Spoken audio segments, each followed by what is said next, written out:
Oke, lanjut. Sekarang gue mau breakdown trade yang gue ambil di pair ETH USD atau Ethereum ya pada tanggal 28 Juli 2026. Jadi di sini trade yang sama, yaitu trade-nya kalau yang ini naratifnya itu eksternal tuh, internal. Jadi ini lumayan high risk ya. Dan gimana cara gue mengambil keputusan untuk buy? Jadi di sini gue bakal jelasin langsung aja di marketnya di sini. Pas market itu masih di sini. Nah, kalau kalian lihat ini dari high time frame, Ethereum itu kan cenderung bullish kan. Kalian lihat di sini ada bullish, boss. Terus di sini juga ada boss kali kan ke eksternal. Ikan low, high, low, high. Harusnya itu dia ngebentuk low, eksternal lagi kan ke atas, boss lagi. Cuman eh dari segi retracement-nya yang dimana dia ngejar pas ngejar si internal liquidity dari dealing range yang di sini.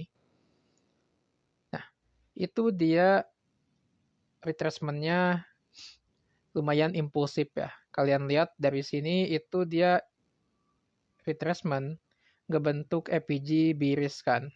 Nah, pas udah nyampe ke final diskon dia ngebentuk EPG bearish. Nah, ini lumayan high risk gitu. Ini bukan valid retracement karena dia candlenya closingnya kenceng banget kan kayak gini. Dan di daily juga ini sama.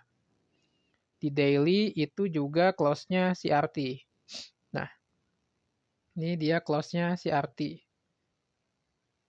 Ya kan, kelihatan? Dan dari weekly, kalau nggak salah itu dia udah close juga di sini. Udah close seperti ini gitu. Previous weekly-nya tuh udah close CRT.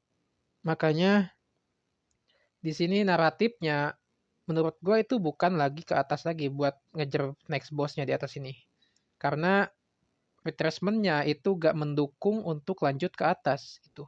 Retracement-nya itu gak kayak retracement pada umumnya gitu. Dia ngebentuk liquidity yang bakal diambil nantinya gitu.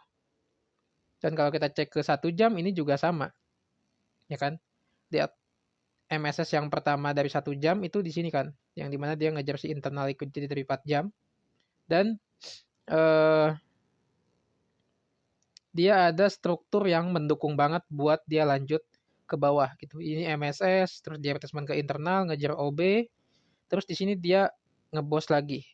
Nah, trade yang gue ambil itu bukan ngebuy langsung ke atas, tapi trade yang gue ambil itu eksternal tuh internal gitu. Jadi sebelum dia lanjut ke bawah lagi, gue ekspektasinya. Jadi target gue itu gak sampai ke atas ini gue ngebuy gitu. Gue ngebuy di bawah sini. Target gue itu sampai ke FPG 4 jam tadi yang di sini. PG Biris. Nah, di sini. Ini target gua. Gitu. Jadi itu alasannya kenapa gua gak target ke sana. Dan lanjut secara naratif kan tadi dia baru bos kan di sini. Ini MSS, ini MSS, ini jadi continuation ya kan, bos. Nah, berarti di sini ya CRT daily itu valid gitu.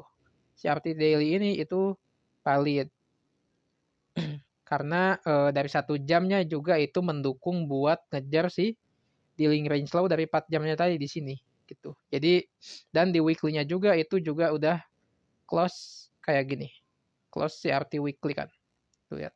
Previous weekly high yang ini itu di sweep. Otomatis targetnya itu harusnya previous weekly low atau CRT low-nya gitu.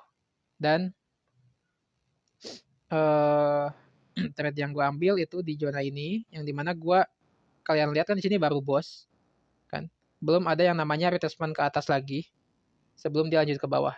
Nah makanya trade yang gue ambil itu eksternal to internal itu di sini yang dimana dia bosnya itu jauh ya dia impulsifnya distribusinya itu jauh banget mungkin karena ngejar liquidity ini kan kalian lihat di sini ada trendline liquidity kan banyak order block yang udah ke mitigasi di sini. Lihat, ini liquidity semua gitu. Jadi ekspektasi gua itu setelah dia nge-clear si liquidity ini sampai ke yang low terakhir di sini, itu gua ekspektasi dia bakal reversal untuk retracement ngejar si internal liquidity. Karena kan tadi belum ada yang namanya retracement ke internal kan, gitu. Karena fase distribusinya jauh. Mungkin karena ngejar si liquidity ini, gitu. Makanya impulsif di sini tuh jauh banget gitu sampai ngejar si low yang di sini yang terakhir gitu. Ekspektasi gua setelah dia clear si low yang terakhir di sini itu dia bakal reversal untuk retracement kayak gitu. Nah, barulah di sini gua refine setelah udah pasti ya liquidity yang ini tuh bakal diambil. Liquidity ini. Liquidity ini udah pasti diambil. Barulah gua cek lagi dari 4 jamnya itu ada key level apa, ternyata di sini ada FPG dan ada OB juga kan yang masih press gitu. Tapi di sini gua lebih prepare itu ngambil si OB-nya gitu. Dan gua refine lagi ke 15 menit untuk cek strukturnya di sini.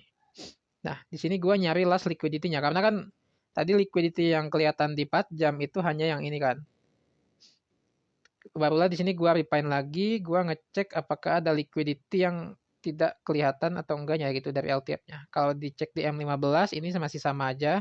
Cuman kalau kita cek ke M5 ini bakal mungkin kelihatan ya. Nah, kalau di M5 ini kelihatan ada liquidity. Lihat ini OB dari mitigasi, otomatis low ini jadi liquidity. Ini ada liquidity. OB ini juga OB-nya dari mitigasi, otomatis low yang ini itu bakal jadi liquidity. Nah, di sini gua refine lagi ke M3 3 menit. Nah, kalau di 3 menit itu udah agak kelihatan ya. Ini cuma yang terakhir last liquidity-nya. Dan kalau di apa namanya? Kalau di 1 menit itu gue gak ngecek sampai ke time frame 1 menit ya. Gue cuma turun sampai ke 3 menit gitu. Jangan sampai turun ke 1 menit, yang ada kita bakal makin pusing gitu. Nah, entry gue itu tadi kan last liquidity itu di sini. Dan kalau kita cek ke 4 jam, tadi kan ada OCL kan yang masuk ke dalam apa namanya? Ada OCL yang masuk ke dalam si OB ini yang masih press kan. Nah, ini ada OCL. Nah, kenapa gue entry lebih prepare ngambil si OCL yang ini? Karena di sini tuh lumayan ada NTR-nya gitu. Jadi ada confluence dari si NTR-nya. Kalau kita cek ke kiri ini bakal kelihatan. Kita cek dulu di 1 jam ya. Kelihatan di sini kok. Nah, kalau di 1 jam ini support kan plus OB 1 jam. Jadi ini kita bisa perkecil juga ke OB yang di sini gitu. OB di sini masih press juga. Nah, ini lastnya ya kan. Nah, ini kelihatan di sini ada NTR kan. Di 1 2. Cuman di sini NTR-nya tuh gak terlalu bagus ya karena rejection-nya itu kebanyakan tembus kayak gini gitu. Dan kebanyakan tembus seperti ini gitu. Tapi ini tetap ya anggapannya tetap NTR gitu. Adanya confluence dari NTR tadi. Nah, kalau kalian lihat di sini juga tembus, ini rejection semua NTR. Cuman kan kebanyakan itu tembus kan. Coba cek lagi ke kiri. Nah, di sini kelihatan juga. Nah, kalau ini bagus. Ini 1, 2, 3, 4, 5, 6, 7, 8, 9. Ini ada rejection yang lumayan bagus. Ada beberapa yang rejectionnya itu weak, ada juga yang kebanyakan sih sebenarnya tembus ya. Kalau ini weak nih. Ini satu, ini ada cuman hampir, ini juga ini. Dan di sini kebanyakan itu ada yang weak, ada yang kebanyakan tembus kayak gini gitu. Cuman ini tetap NTR gitu masuknya. Gini. Lihat. Ini, ini, ini. Oke. Jadi di sini lumayan bagus ya NTR-nya gitu. Walaupun emang rejectionnya itu gak kebanyakan weak gitu. Nah, makanya gue lebih prepare anti di OCL 4 jam tadi gitu. Kalau di 1 jam itu dia support kan. Kelihatan di sini. Nah, ini dia support. Oke. Jadi si NTR-nya itu si OCL-nya itu dibarengi dengan ada confluence dari si NTR. Makanya setelah dia clear si liquidity ini dan ini jadi last liquidity, dan dibarengi dengan adanya OB yang masih press, gue entry di OCL ini, target gue itu sampai ke si FPG yang ini sebagai target gue. Target terjauh gue itu sampai ke order block tadi yang di sini gitu. Ini target terjauh gue di OB ini gitu. Kenapa gue target OB ini? Kenapa gak target ke FPG aja gitu? Karena dari struktur sebelumnya itu dia hit si OB juga. Nah, kalau kalian lihat di sini dia hit OB. Makanya gue ekspektasi ya setelah dia naratifnya berubah dari eksternal to internal, itu dia bakal ngejar si OB-nya dibanding si FPG-nya. FPG-nya jadi bakal ditutup full gitu menurut gue gitu pas itu. Karena dari struktur ini dia lebih respect itu ngejar si OB-nya kayak gitu, dan SL-nya itu gua taruh di low terdekat di sini. Agak bawah sih. Nah, sini. Ini SL gua, itu entry gua. Nah, kalau kita pakai ini mana ya? Nah, ini. Sini. Sorry, kok entry di SL-nya? Nah, SL-nya itu emang mungkin kayak terbilang tipis ya. Makanya ini kan lebih high risk kan trade eksternal to internal tuh. Jadi SL-nya lumayan tipis kalau yang ini. Nah, entry SL di sana gitu. Di OCL 4 jam SL di sana di low terdekat. Nah, kalau kalian lihat ini low terdekatnya kan dari key level entry gua. Nih. Ini low terdekat. Bisa juga taruh di sini, cuman gua lebih prepare agak bawahan dikit gitu biar gak terlalu tipis.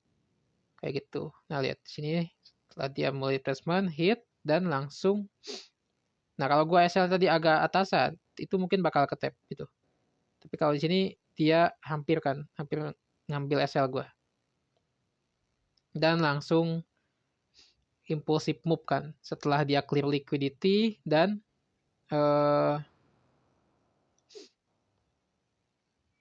setelah dia clear liquidity dan hit si OCL 4 jam tadi gitu yang dibarengi dengan adanya confluence dari si NTR. Nah, lihat targetnya itu, lihat FPG-nya kan tadi gue bilang. FPG-nya itu ketutup, dia lebih ngejar si OB-nya gitu. Niatnya di sini tadi gue mau nge-sell lagi gitu buat ke bawah. Cuman karena udah cukup ya. Jadi langsung gue agak peduli lagi sama arah market gitu. Tapi di sini kelihatan kan. Di sini dia ngejar si OB-nya kan. OB 4 jam tadi. Karena dari struktur sebelumnya ini kan bos ini dia lebih sering respect si OB-nya gitu dibanding FPG. Makanya pergerakannya market itu selalu berulang gitu. Selalu sama gitu. Kalau misal di OB dia bakal lebih ngejar OB, kalau FPG dia bakal lebih ngejar si FPG-nya gitu. Tergantung dari si struktur sebelumnya itu dia ngejar mana gitu. Nah, lihat sini dia udah clear kan. Nah, lihat di tap tuh OB 1 jam ya. Oh enggak, dia enggak kena. OB 4 jam ya yang kena maksudnya. Cuman sama-sama ngejar OB. Nah, lihat. Gua clear gitu. TP di OB 4 jamnya. Niatnya ini gue mau nge-sell lagi di sini, cuman karena udah cukup. Oke. Dan lihat di sini kalau misal gue target sampai ke eksternal asal, misal ini karena masih bullish kelihatannya di link range yang di sini, ini gue pasti kena sell. Kalau gue target sampai atas lagi, lihat. Tuh lihat, dia turun ke bawah. Ya kan? Kelihatan dia ngejar hanya OB-nya. Oh, ini di tap ya sih? Oh, enggak, hampir. Hampir kena kan OB yang 1 jam ya. Kalau gue pasti entry di sini kalau misal mau nge-sell lagi. Cuman pas itu udah cukup. Oh, ini kena ding. Oh, enggak ding, dikit. Cuman hampir ya. Gitu. Jadi ini trade yang gue ambil itu trade eksternal tuh internal. Gitu. Jadi kayak gitu. Jadi ketahui di mana liquidity yang lagi dikejar. Jadi cara kita tahu kenapa dia impulsif move kayak gini bosnya, itu mungkin dia karena lagi ngejar si liquidity ini gitu. Makanya dia pergerakannya move-nya lebih cepat gitu. Karena ngejar si liquidity tadi gitu. Dan ini pasti sering terjadi ya. Kenapa dia bosnya jauh atau bosnya pendek itu biasanya liquidity-nya eh, gak kelihatan atau udah ke clear gitu sebelum dia ngebreak. Jadi mungkin kayak gitu aja. Ini trade yang gue ambil di Ethereum. Semoga kalian paham ya.